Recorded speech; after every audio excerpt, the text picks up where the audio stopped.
Star Wars only. I don't know what the fuck your problem is. What is up, guys? Star Wars Only here. Today we're going to talk about Inferno Squad, the book. I'm going to give you my review on it and all of that fun stuff. And I'm going to try to keep it as little amount of spoilers as possible. I'm going to try to give you actually no spoilers, but if one does slip out, I do apologize. So I finished the book in about 9 days. It was a quick read if you pace yourself, of course. I read often. I'm always reading a book, so it was easier for me than most people, I would assume. But if you're into books, this is a book you can read in a short amount of time. And the author, Christie Golden, I will say, did a great job in this book. The way it was written was good. There's some critiques I do have on it that I will, of course, touch on.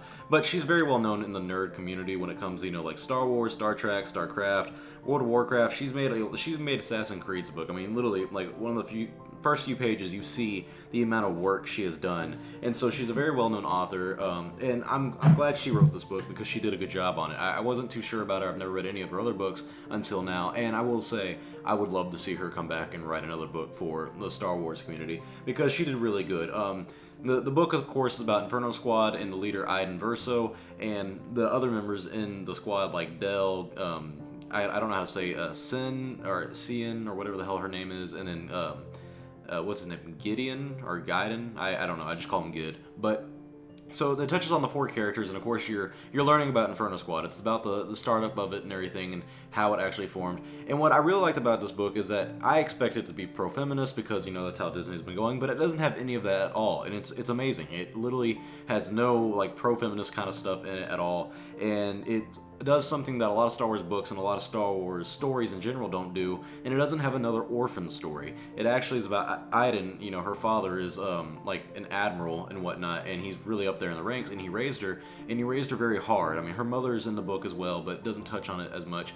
But you can see the struggle of having, and I don't have this problem, of course, because I've never been in the military, thank God, but to the people who have been in the military, who have a military father, I could see them connecting to Iden in the sense of, father's very strict, father's very controlling on how to raise and how to feel and everything. And so it's kind of nice seeing that. You can connect to a lot of different people and a lot of different characters in this book.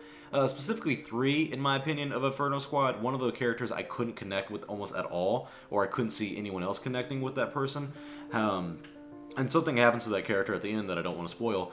And it's like, overall, you can connect with a lot of the characters in a fair amount way, though. And I personally like Inferno Squad. This book did great on connecting to them.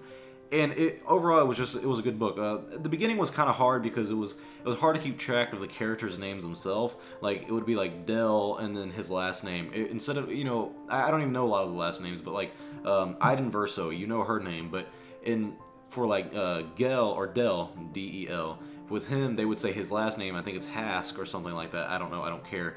But they would say his last name first, like some people will talk to him like that, and then another paragraph they would say his first name. And so that really confused me, and it was hard for me. And as you can tell, I still don't know them. And so it was hard to keep track of the names. But that was in the first half, like literally the first 100 pages. After that, it was all smooth sailing. They would only refer them by the first names, therefore it was a lot easier to keep track, which I did like.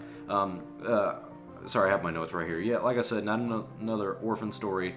And it does make you understand the feeling of having duty to your empire/country, where Iden is like understanding, she's like, I love the Empire, and she's like, I'm very patriotic about it, and she's kind of blinded. Like, people are blinded to the Alderaan thing because they have no idea what happened. And same with the thing that happened on the Jedi city or whatever, Jeddah, yeah. And so it's very interesting. It connects with all the movies very well. It connects with the Rogue One movie perfectly, and it also does well in A New Hope. And it's a good read. I will give it that. Like I said, I did have some problems with it. One of my biggest problems with it is the mission itself. It's not much of a spoiler, by the way, but they're basically invading the Partisans, which is basically Saw Gerrera's group that formed its own kind of thing. They're called the Dreamers. They formed their own group, and Inferno Squad's mission, and they're the best of the best. Like they clearly state that a lot of the time in the book.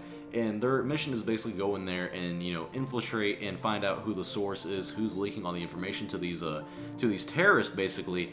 And what to do about it and to take them out. And so it's an easy concept, and I understand that, but I didn't personally like how Inferno Squad had to be the ones to do it. I didn't understand why it took so long to get through. I felt like their main mission should have been something better. I wanted to see Inferno Squad doing some badass stuff, doing some really cool stuff that made me be like, wow, I can see why they're the Empire's best. But they're really just being like a normal Imperial agent, in my opinion, in this. And they say why the normal, ISB agents can't like sneak in and do this and do all that stuff. I'm being double agents and whatnot. It explains that, but it doesn't do it in a well manner, in my opinion. They don't explain it too well, and it still doesn't make sense to me. But other than that, it was a solid book. There's a lot of good in this book. There's some bad. It connects with you on a certain levels, and the people die in this book, of course, but it really makes you understand and almost sympathize when the people die. When you understand Aiden's struggle when she gets into the partisans, the dreamers, when she's working with them, because she's like, yeah, they're a bunch of terrorists and that's how I was raised, but now that I'm living with them, now that I'm working with them, because she's an infiltrator, she's a spy, she's understanding, she cares about them. And you really see that touch on at the end where the main sequence happens, and the struggle that you would have if you've been living with someone for 3 months and the entire time you're lying to them, and you're eventually going to have to kill them or be rid of them and have them turned over to the Empire. There's so many variables that you have to consider, and it's a toll on the body, and it's a toll on the mind, of course, because you have to think about that. Like, even if you don't want to connect with somebody, if you've been living with someone for 3 months, eventually you're going to connect with them. And you see that struggle with all 4 of the members of Inferno Squad as they're living and as they're working with these, what they would assume terrorists. But eventually you can see that they've grown close with these terrorists as they see them, and they realize they're not as bad as they would think.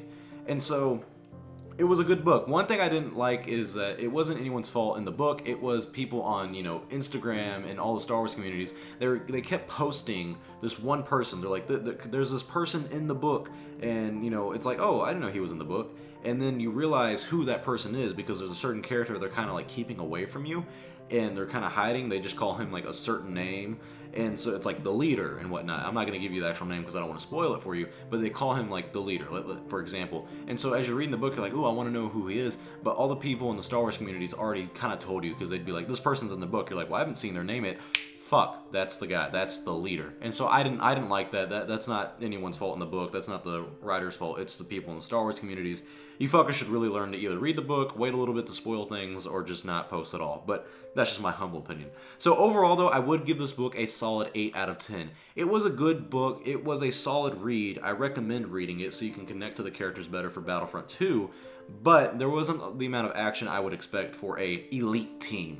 It was more of a emotional building, but they were doing this mission that I didn't feel like was fulfilling. It didn't really show the badass of Inferno Squad. You understood why they were all good at what they did, but they're doing a mission that I felt almost any old jock could do in the Empire. I understand they couldn't, and they try to explain that, but it really didn't make sense to me in that sense. There's a lot of good mysteries. There's a lot of great twists in this book, and there was one part at the very end that actually did get me a little more emotional. I didn't cry or anything, but I kind of got a lump in my throat because I felt the pain that Aiden was going through. So I do like that. So I highly recommend this book. I recommend you pick it up. 8 out of 10.